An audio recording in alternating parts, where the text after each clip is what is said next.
Vintage classes में आपका स्वागत है। आज के क्लास में हम लोग मौलिक अधिकार के अंतर्गत संस्कृत एवं शिक्षा संबंधी अधिकार, जिनको भारतीय संविधान के अनुच्छेद 29 और 30 में दिया गया है, उसके संबंध में पढ़ेंगे। यहाँ देखिए, अल्पसंख्यक वर्गों के हितों को ध्यान में रखते हुए यह व्यवस्था की गई है। अनुच्छेद 29 का शीर्षक है अल्पसंख्यक वर्ग के हितों का संरक्षण। ठीक है।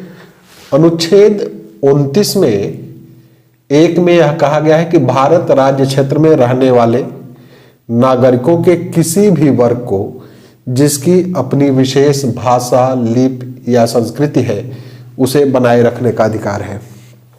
3 आधार पर किसी भी वर्ग को कहा गया है।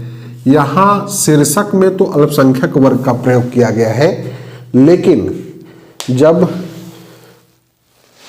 अनुच्छेद 29(1) में हम लोग पढ़ते हैं तो वहां यह कहा गया है कि नागरिकों के किसी भी वर्ग को, अर्थात केवल अल्पसंख्यक वर्ग नहीं, बल्कि भारत के अल्पसंख्यक एवं बहुसंख्यक दोनों वर्गों को भाषा, लिपि एवं संस्कृति जो विशेष है, विशेष भाषा से संबंधित है, विशेष लिपि जिसकी है, संस्कृति जो है, उसको बनाए रखने का अधिकार दिया गया है। ठीक है। अनुच्छेद 29(2) राज्य द्वारा पोषित या राज्य निधि से सहायता प्राप्त किसी भी संस्था में प्रवेश से किसी नागरिक को केवल धर्म, मूलवंश, जाति, भाषा या इनमें से किसी के आधार पर वंचित नहीं किया जाएगा। ठीक है।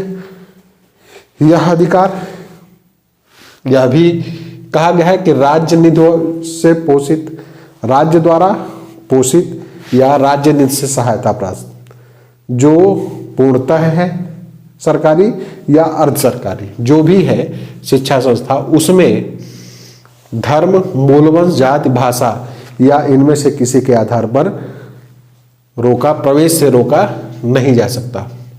देखिए, भारतीय संविधान का जो अनुच्छेद है 29, वह केवल नागरिकों को प्राप्त है। ठीक है। और अनुच्छेद 29(2) में जो प्रवेश से वंचित न किए जाने का जो आधार है, वो धर्म, मूलवंश, जाति, भाषा है। इसमें लिंग और जन्मस्थान नहीं दिया गया है, अर्थात इसका मतलब कि लिंग या जन्मस्थान के आधार पर वंचित किया जा सकता है। मतलब ऐसे विद्यालयों में जैसे लिंग के आधार पर, जैसे लड़कियां हैं, उनको प्रवेश से वंचित किया जा सकता है उस आधार पर। ठीक है। अब अनुच्छेद 30 देखते हैं। अनुच्छेद 30 शिक्षा संस्थाओं की स्थापना और प्रशासन करने का अल्पसंख्यक वर्गों का अधिकार। अल्पसंख्यक वर्गों को अपनी रुचि की शिक्षा संस्था को स्थापित करने एवं उसका प्रशासन करने का अधिकार है। 30(1) में कहा गया कि धर्म या भाषा पर आधारित सभी अल्पसंख्यक वर्गों को अपनी रुचि की शिक्षा संस्थाओं की स्थापना एवं प्रशासन का अधिकार है। भाषा एवं धर्म पर आधारित जो अल्पसंख्यक वर्ग हैं, उनको अपनी रुचि की शिक्षा संस्था की स्थापना एवं उसका प्रशासन करने का अधिकार होगा। अनुच्छेद 30 का यह 44वें संविधान संशोधन द्वारा अंतः स्थापित किया गया है और उसमें कहा गया है कि अल्पसंख्यक वर्ग द्वारा स्थापित तथा प्रशासित शिक्षा संस्था की संपत्ति के अनिवार्य अर्जन हेतु राज्य विधि बनाते समय अर्जन हेतु अवधारित रकम इतना कम नहीं रखेगा कि अनुच्छेद 30(1) द्वारा प्रत्याभूत अधिकार नष्ट हो जाए। इसमें इसका मतलब यह है कि यदि सरकार अल्पसंख्यकों की शिक्षा संस्था का अनिवार्य रूप से अर्जन करती है, तो इतनी उसकी क्षतिपूर्ति देगी कि अनुच्छेद 30(1) बरकरार रहे। कहने का मतलब कि वह फिर से अपनी रुचि की शिक्षा संस्थाओं की स्थापना कर सके। इतनी रकम देगी, इतना कम रकम नहीं देगी जिससे दोबारा वह अपनी शिक्षा संस्था की स्थापना ना कर सके। ठीक है। शिक्षा अनुच्छेद 30(2) में कहा गया है कि शिक्षा संस्था को सहायता देने में राज्य किसी भी शिक्षा संस्था के विरुद्ध इस आधार पर विभेद नहीं करेगा कि वह धर्म या भाषा पर आधारित किसी अल्पसंख्यक वर्ग के प्रबंध में है। इसका कहने का तात्पर्य है कि यदि राज्य किसी भी शिक्षण संस्था को सहायता देता है तो इस आधार पर वह विभेद नहीं करेगा कि यह अल्पसंख्यक द्वारा स्थापित है। अल्पसंख्यक द्वारा स्थापित एवं बहुसंख्यक द्वारा स्थापित सभी शिक्षण संस्थाओं को समान रूप से सहायता करेगा, समान रूप से उसकी सहायता करेगी सरकार। ठीक है। देखिए, अनुच्छेद जो 30 है वो नागरिक एवं अनागरिक दोनों को प्राप्त है। ठीक है। अब इसमें एक बात है, जो अल्पसंख्यक वर्ग के शिक्षण संस्था के प्रबंध की बात है, तो प्रबंध के लिए यह जरूरी है कि यह साबित होना चाहिए कि वह जो शिक्षण संस्था है अल्पसंख्यक वर्ग द्वारा ही स्थापित है।